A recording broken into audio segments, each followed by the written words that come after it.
Oh, that was really bad. The New Christian Minstrels. Yeah. Level 42. I knew that. No, I think it's the Serendipity Singers. Well, good morning. Amy Jacobson here. And sitting in for Dan Proft is Bruce Wolf. Good morning. I don't know when I laugh. If you want to hear a great interview on our podcast, is when Lynn Sweet came on about an hour ago. Who's Lynn Sweet? Oh, yeah, from the Sun-Times. Washington Bureau Chief. Are Lynn Sweet. you getting old and cantankerous, are you? Yes. Mm-hmm. Yes, you are. I can't take any more of this. Yes, I know. Yes. What happened? What happened in that interview with Lynn Sweet? Oh, anyway.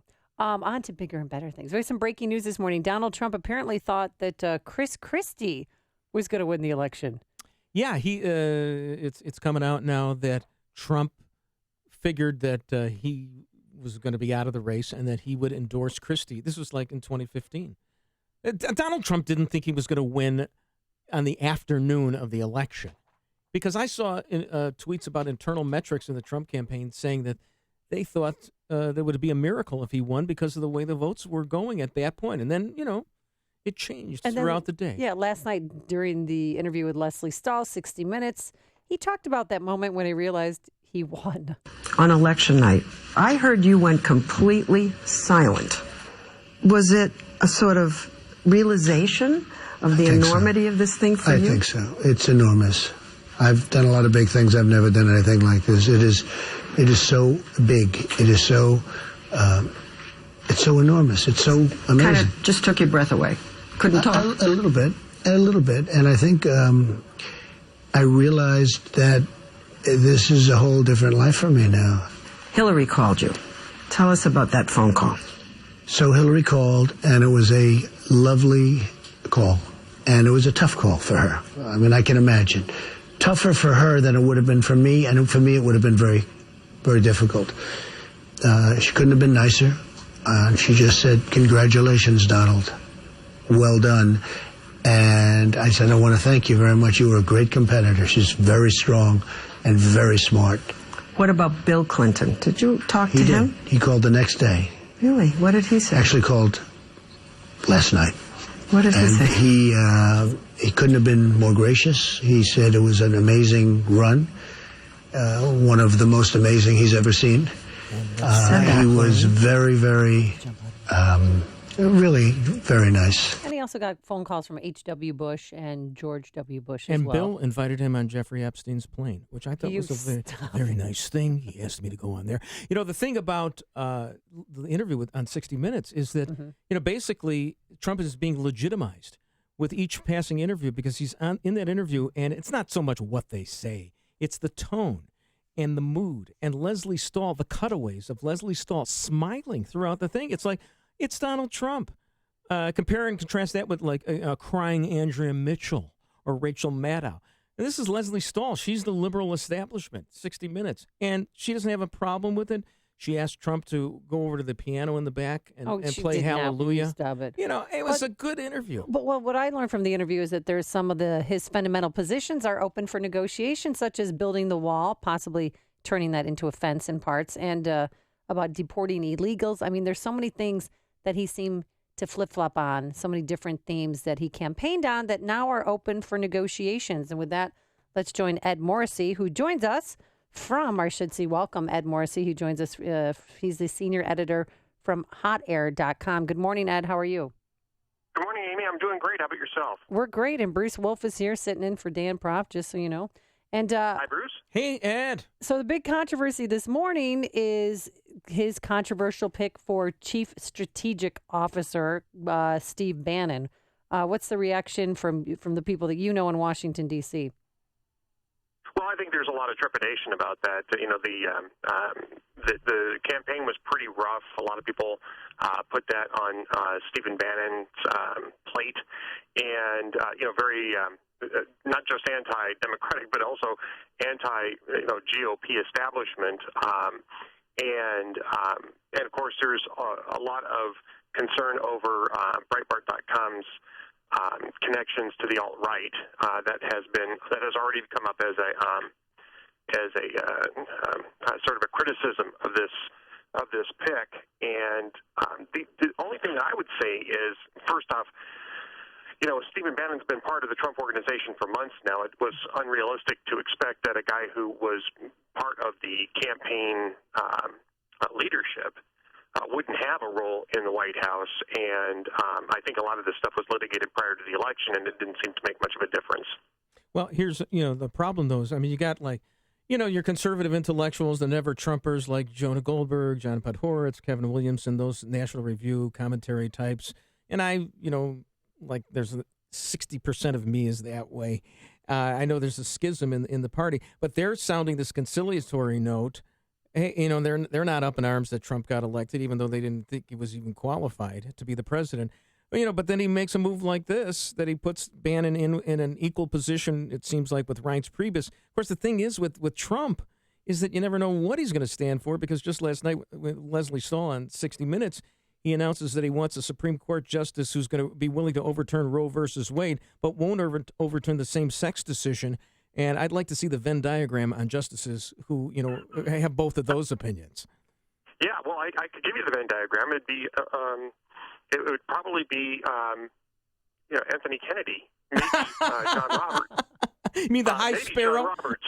Okay. Well, look, I think that's just a reflection of his own personal, choices. He's pro-life, but he is sort of a laissez-faire when it comes to defining marriage. And that's no different, I think, than any other president says, well, I like this, I don't like that. It's not necessarily coherent in terms of judicial philosophy, but it just reflects who he is. I don't think he's, I think that the pro-life, pro-Second Amendment litmus tests are going to be a lot stronger than the same-sex marriage litmus test will be, I think, in those terms. But yeah, it's kind of a funny thing. But I would also say, I don't know that I hear a lot of this about chief political strategist being co-equal to chief of staff. I don't see that at all. The chief of staff is the guy who's the gatekeeper to the office. Mm-hmm. He's the guy who's going to run the relationships down Pennsylvania Avenue, and really with the cabinet officials, he's going to be sort of the chief operating officer of the White House. A political strategist is a significant role, but it's not a management role. Well, who's President Obama's chief strategist? Valerie, right? No. Valerie Jarrett runs the White House. She's the mom. It was Axelrod for a while. I don't know who it is now, but it was David Axelrod for the first term. Mm-hmm. It might have been Plouffe for a while, David Plouffe for a while. But they don't run things. They plan the political strategies. They plan the messaging of the day, the messaging of the week, those sorts of things. But they don't run things. Priebus runs things. He's going to be running the White House, and by extension, he's going to be running the relationships with the Senate and the House, because he's very good friends with Paul Ryan. Mm-hmm. The big signal on this is that it's no longer going to be open season on Paul Ryan, and Bannon's Breitbart.com had been basically the chief bugler for the open warfare on Paul Ryan. I see this quite differently. I see this as Bannon getting something significant, but nothing that's going to get in the way of getting business done. Ed, I think actually Bannon's chief role is going to be going after Democrats and going after the media. I think that's what he's going to do. And Priebus is going to run everything else. He'll be an attack dog like that against the media, and he's in the media, and that makes sense, fighting fire with fire that way. Well, is he going to break? Is he broken his relationship off with Breitbart News? Well, he won't. It's interesting. How is he going to be able to do that and be, in the White House? That's a difficult situation. He won't be able to do both. No, he'll have to put aside the Breitbart.com.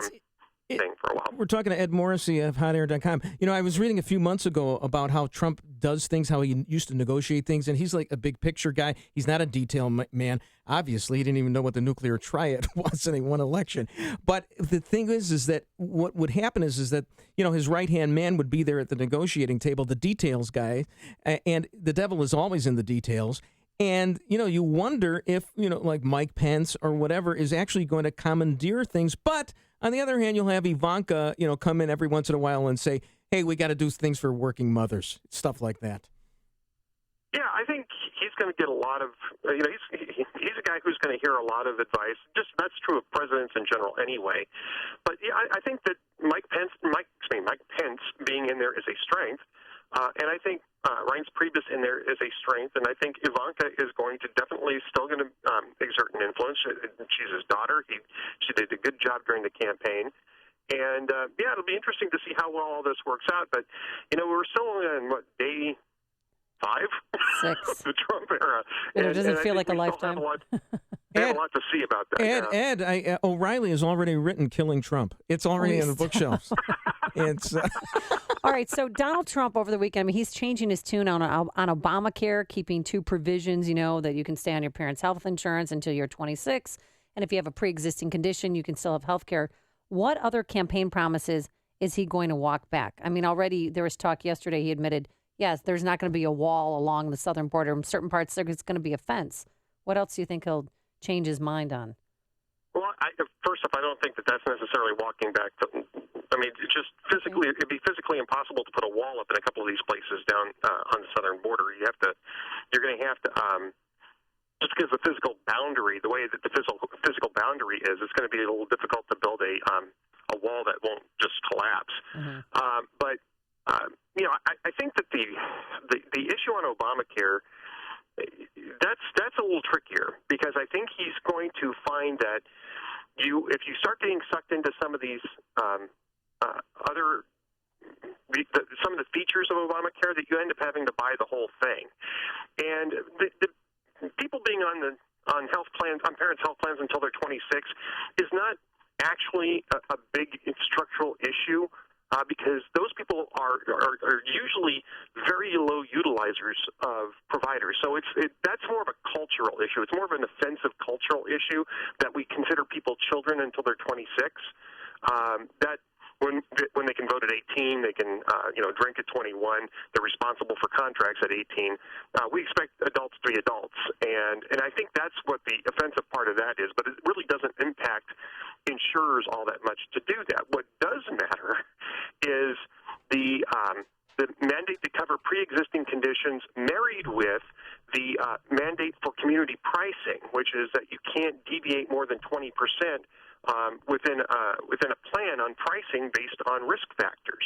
And that is a real problem, because when you also mandate that everybody has to buy comprehensive health insurance, it makes everybody else assume the risk that a very few people bring into the risk pool. And that's the reason why premiums went way up, and that's the reason why a lot of healthier adults just simply opted out, decided to pay the fine rather than pay these enormous premiums and deductibles. And so when you start buying into those mandates, you're going to create the same problem whether you call it Obamacare or not. And I think that that's what Republicans are going to explain to Donald Trump over the next 2 months. All right. Thanks so much, Ed Morrissey. We're going to have to leave it there for today, but have a great day. You too. Thank you. Thanks. Ed Morrissey, senior editor for hotair.com, and he joined us on our turnkey.pro answer line.